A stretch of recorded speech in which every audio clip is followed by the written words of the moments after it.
Hey folks, and welcome to my first ever English video on my channel that I'm doing. This video is meant basically for all my potential European and non-German speaking viewers. And, well, basically for all people who are watching it, but you know. This is my review of this knife, which is a Tidioute Cutlery knife. As you see, the Tidioute Cutlery number 72 and so on in black canvas micarta. Tidioute Cutlery belongs to Great Eastern Cutlery, a relatively young company from the US, from Titusville, Pennsylvania, producing traditional folding knives, such as this one. Excuse me. And Tidioute Cutlery is one of these Great Eastern Cutlery production lines, more or less. They have Great Eastern themselves, which are made from 440C stainless steel and are more collectible, collector's items. Then there is Northfield Unexcelled, which is also more or less a collector's line. Well, you have all these what's called bells and whistles. So you have line bolsters, and you have natural stag handles, and special swedges on the blades, things like that. And this is Tidioute Cutlery, which is the basic line made to be used more or less. And this pattern, as it's called, the pattern number 72, is the mini lockback hunter, as it's called. It's not exactly a small knife, actually. We have, let's see, get that straight here. Oh, come on. Yeah, thank you. We have like, I don't know, it's like 17 centimeters overall, so 6 3/4 inches, something like that. We have a 3 7/8 of an inch handle and a 3-inch blade, which is made from 1095 carbon steel, high carbon steel, a good steel basically, which is used because it was the steel that was used about at the turn of the century.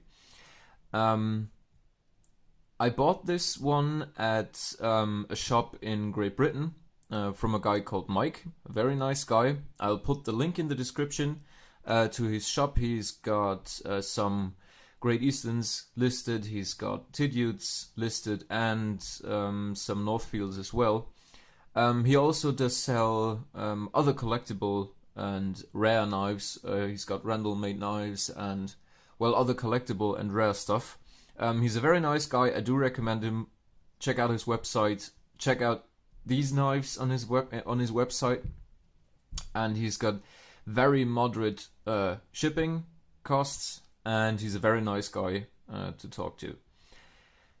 Well, I got this knife, and as soon as I pulled it out of the packaging, well, I was a little surprised because I had ordered a different one, but it turns out that I'm pretty happy with this one. Nevertheless, I was very, very impressed with the manufacturing quality of this knife. As you see here, there are no gaps, not even a hairline, between the liners, the brass liners, and the steel backspring. Nor are there any gaps at this pinned-in shield here, or at the transition between the bolsters and the canvas micarta scales. Well, they're not called scales, they're called covers. The edges are all rounded very nicely. The pins are very flush, completely flush. This one's even a bit, I don't know, it doesn't even stick out. The lanyard tube is completely flush. The blade centering itself is like, it's dead centered completely. This here could be a little more, how'd you say, even, but honestly, I don't really care about that. The draw weight is absolutely all right. I'd say it's a 7. I can pinch it.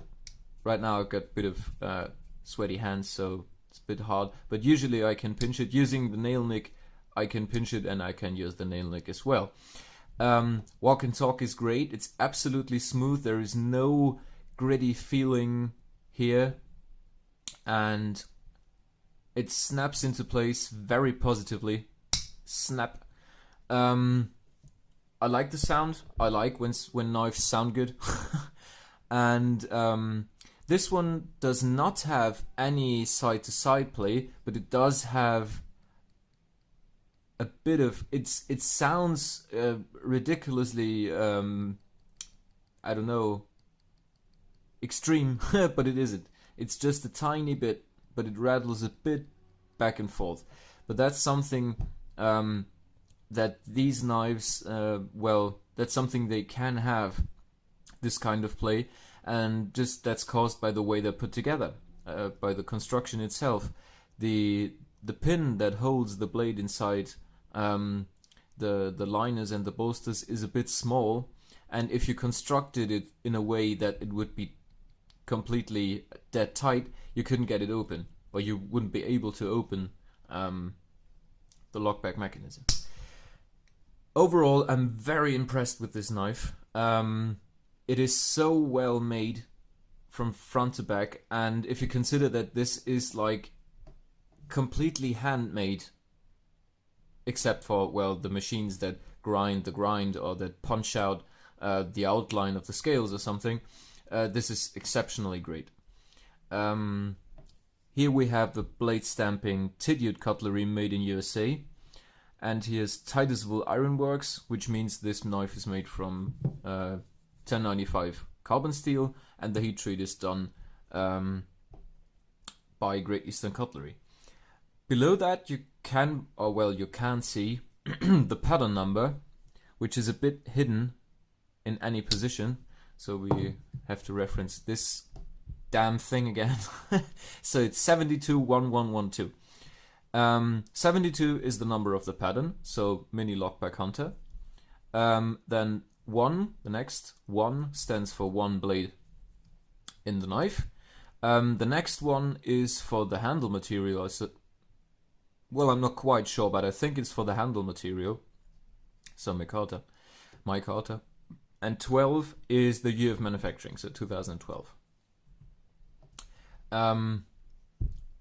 This knife, I am very happy with this one, and I'll be making more videos in English about Great Eastern Cutlery knives, because I think they deserve more recognition, especially here in Europe. They are already pretty popular in the US, but they deserve more recognition here in Europe and in Germany. Okay, so this was my first attempt to English video. I hope you liked it. If you did so, thumbs up and subscribe if you like. And then I'd say see you for the next video of traditional pocket knives. And yeah, have a great day.